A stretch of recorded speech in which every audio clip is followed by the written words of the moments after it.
Hello दोस्तों, welcome back to my channel. अगर आपने अभी तक मेरे चैनल को सब्सक्राइब नहीं किया है तो जल्दी से मेरे चैनल को सब्सक्राइब कर दें। आज मैं आपके लिए एक न्यू चाइनीज ड्रामा एक्सप्लेन करने वाली हूँ जिसका नाम है you are my lover friend. Episode 1 की शुरुआत में हमें 11 साल पहले का वक्त दिखाया जाता है। यहाँ पर कुछ स्टूडेंट्स अपनी ग्रेजुएशन को सेलिब्रेट कर रहे होते हैं। इस ड्रामा का मेन लीड जिसका नाम शियन है, वो इस ड्रामा के फीमेल लीडर अपनी दोस्त यांग को ग्रेजुएट होने पर कंग्रेचुलेशन कहता है। यांग कहती है कि मैं विश करती हूँ कि तुम्हारे सारे सपने पूरे हो जाएं। अब यहाँ पर इनका एक फ्रेंड फांग बहुत इमोशनल हो जाता है और शियन और यांग से कहने लगता है कि मैं तुम दोनों को बहुत मिस करने वाला हूँ। ये सुनकर ये दोनों भी अपसेट हो जाते हैं। शियन यांग से कहते हैं कि यूनिवर्सिटी जाने के बाद तुम मुझे याद रखना। यांग भी काफी इमोशनल हो गई होती है। ये शियन से कहती है कि तुम फिक्र नहीं करो, हम दोनों हमेशा अच्छे दोस्त रहेंगे। यांग शियन से कहती है कि क्या तुम रोने वाले हो? तुम रोना नहीं। तो शियन कहता है कि मैं नहीं रो रहा हूँ। यांग कहती है कि मैं तुम्हारे आंसू साफ कर देती हूँ, लेकिन इसी बहाने ये शियन के फेस पर केक लगाकर हंसने लगती है। इसी के साथ ये सब लोग एक दूसरे के चेहरे पर केक लगाने लगते हैं। अब यांग शियन के पास आकर कहने लगती है कि तुम यहाँ पर क्या कर रहे हो? तो शियन कहता है कि मैं चांद की कसम खाकर कहता हूँ कि इस जिंदगी में तो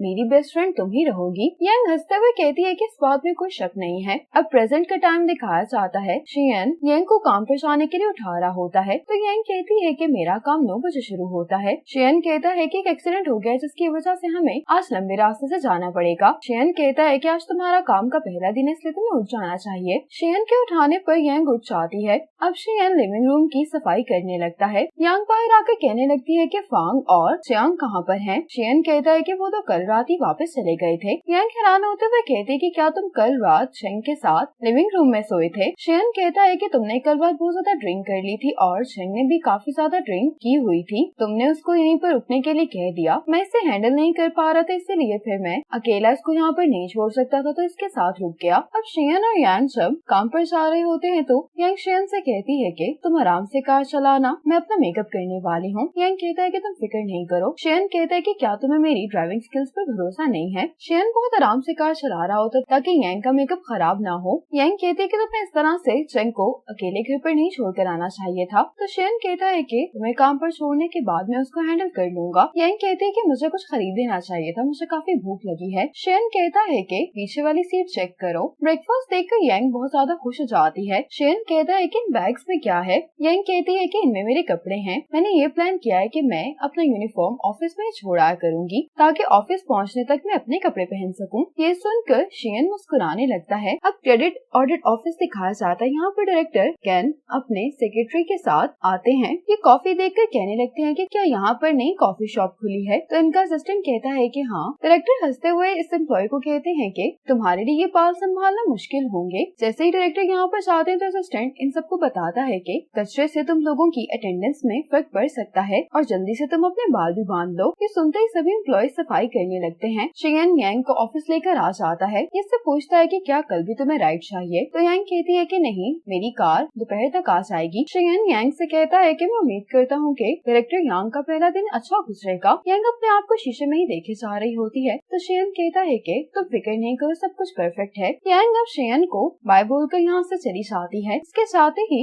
शियन को कॉल आती है कि लाइव स्ट्रीम का वक्त हो गया है। शियन कहता है कि तुम फिक्र नहीं करो, मैं टाइम पर पहुँच जाऊंगा। अब यांग के बारे में बताया जाता है इसने फाइनेंस में PhD की हुई है और ग्रेजुएशन के फौरन बाद इसने रिस्क कंट्रोल का एक बहुत अच्छा मॉडल बनाया था जिसकी वजह से यांग का इंडस्ट्री में एक नाम बन गया है और अब यांग इस ब्रांच के क्रेडिट ऑफिस की डायरेक्टर है। डायरेक्टर इन सब से कहने लगते हैं कि यांग हमारे लिए रोल मॉडल है। इसकी एज अभी 30 नहीं है लेकिन इसकी अचीवमेंट्स हमसे कहीं ज्यादा हैं। इतने में ही यहाँ पर यांग आ जाती है। अब शियन को दिखाया जाता है जो कि इशू गुरमे का CEO है। शियन अपने असिस्टेंट से एक रेस्टोरेंट के बारे में बात करता है जहाँ पर रूम रिजर्व करवाना काफी मुश्किल होता है। ये अपने असिस्टेंट से कहता है कि क्या तुम इस रेस्टोरेंट का सबसे बड़ा प्राइवेट रूम रिजर्व करवा सकते हो, वो भी मिस यांग के नाम पर। तो इसका असिस्टेंट कहता है कि मैं ऑनर से बात करता हूँ। दूसरी तरफ यांग अपने आप को सभी एम्प्लॉय से इंट्रोड्यूस करवाती है। अब 2 लाइव स्ट्रीमर्स को दिखाया जाता है जो कि गुस्से में दिखाई दे रही होती हैं। इन दोनों लाइव स्ट्रीमर्स की टीम के मेंबर्स आपस में बात कर रही होती हैं। क्योंकि टीम मेंबर कहती है कि किसी प्रोडक्ट की 100% क्वालिटी होना बहुत मुश्किल है, सिर्फ ये 3 बैग्स ही खराब निकले हैं और किसी ने ऐसा जानबूझकर नहीं किया। इस पर शंगनीना की टीम मेंबर कहने लगती है कि ये ज्वाइंट लाइव स्ट्रीम थे, बहुत सारे लोग ये लाइव स्ट्रीम शंगनीना की वजह से देख रहे थे, इसलिए इसकी जिम्मेदार हमारी टीम है। शियन से कहता है कि तुम वो प्रोडक्ट लिस्ट से निकाल लो और माफी मांग लो। यू कहती है कि मैंने शिनहे मैन्युफैक्चरर के साथ कॉन्ट्रैक्ट साइन किया हुआ है तो मैं ऐसा नहीं कर सकती। शियन कहता है कि ये शंगनीना की पहली लाइव स्ट्रीम थी। इस बात पर यू को बहुत गुस्सा आ जाता है, कहती है कि ये शंगनीना की नहीं बल्कि मेरी लाइव स्ट्रीम है। ये कहने लगती है कि हमारा कॉन्ट्रैक्ट 6 महीने में एक्सपायर होने वाला है। तुम्हें अंदाजा भी है कि मुझे कितनी बड़ी बड़ी कंपनी से ऑफर्स आ रही हैं। अगर आज मैं तुम्हारे साथ हूँ तो सिर्फ हमारी दोस्ती की वजह से हूँ। शियन कहते हैं कि 8वां नोटिस जो तुम्हें इस महीने में मिला है, तुम फिक्र नहीं करो, हम अपना कॉन्ट्रैक्ट खत्म कर लेते हैं। यू कहते हैं कि मैं उम्मीद करती हूँ कि तुम्हें बाद में पछताना ना पड़ेगी कहकर ये चली जाती है। दूसरी तरफ यांग जब अपने ऑफिस में जाती है तो इसका पूरा ऑफिस फाइल से भरा होता है। इतने में यहाँ पर डायरेक्टर आ जाते हैं और अपने असिस्टेंट को डांटने लगते हैं कि तुम्हें मिस यांग का ऑफिस एक हफ्ते पहले ही तैयार करवा देना चाहिए था। यांग से कहने लगता है कि अभी के लिए तो तुम्हें बाकी सबके साथ वर्क स्टेशन शेयर करना पड़ेगा। यांग कहती है कि कोई बात नहीं, इसी बहाने मुझे सबको जानने का मौका मिल जाएगा। अब ये सब लोग शंगनीना को कन्विंस कर रहे होते हैं कि वो अपनी आज की लाइव स्ट्रीम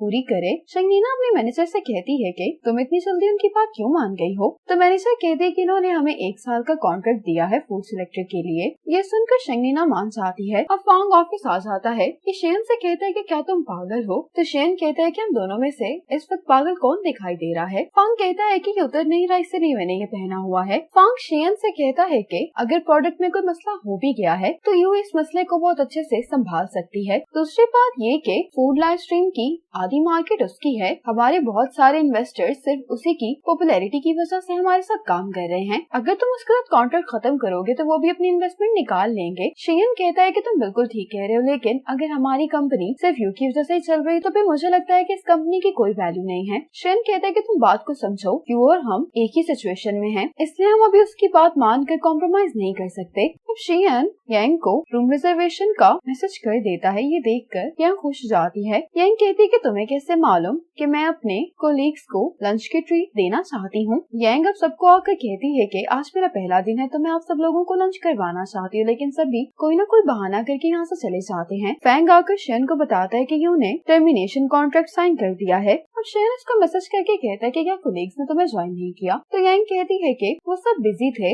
इसलिए मैं बैंक के कैफेटेरिया से लंच कर रही हूँ। इसका खाना हमारे स्कूल के कैफेटेरिया से अच्छा है। शेन कहता है कि फिर तुम मुझे भी ये भेज दो, मैं ट्राई करना चाहता हूँ। यांग इसको कहती है कि मेरे कपड़ों वाला बैग तुम्हारी कार में ही रह गया है, तुम डिलीवरी के जरिए वो मुझे भिजवा दो। शेन कहता है कि मुझे जाना होगा। तो फैंग कहता है कि तुम कहाँ पर जा रहे हो। शेन कहता है कि यांग के पास। अब शेन इसके कपड़े लेकर ऑफिस आ जाता है तो यांग हैरान होते हुए कहती है कि तुम तो खुद ही आ गए हो। शेन कहता है कि तुम 500 यॉन मुझे ट्रांसफर कर दो। ये सुनकर यांग मुस्कुराने लगती है। शेन कहता है कि अभी नीचे मुझे एक बहुत अच्छी लेडी मिल गई थी, उन्हें ये बेचने में काफी स्ट्रगल हो रही थी तो मैं ये तुम्हारे लिए खरीद लाया। यांग से कहती है कि तुम ये सब में बांट दो। शेन को इसके कैफेटेरिया का खाना ट्राई करना हो तो यांग इसे ये खाना पैक करके दे देती है। यांग अब शेन से कहती है कि मैं तुम्हें नीचे तक छोड़कर आती हूँ। सभी दोनों लिफ्ट में होते तो शेन यांग को एक नेकलेस दिखाता है। यांग ये नेकलेस देखकर हैरान हो जाती है, कहती है कि ये तो वही नहीं है जो मैंने ग्रुप में भेजा था। शेन कहता है कि तुमने ग्रुप में 2 नेकलेस भेजे थे और तुमने कहा था कि तुम्हें दोनों ही नेकलेस बहुत अच्छे लग रहे हैं। चंग ने मुझे बताया कि तुमने दूसरा नेकलेस खरीद लिया है तो फिर हमने डिसाइड किया कि हम ये नेकलेस तुम्हारे लिए खरीद लेते हैं, तुम इसे हमारी तरफ से वेलकम गिफ्ट समझ सकती हो। यांग कहती है कि तुम ये पहनाने में मेरी मदद कर दो। अब शेन यांग को ये नेकलेस पहनाने लगता है। इसी मोमेंट पर एपिसोड 1 खत्म हो जाती है।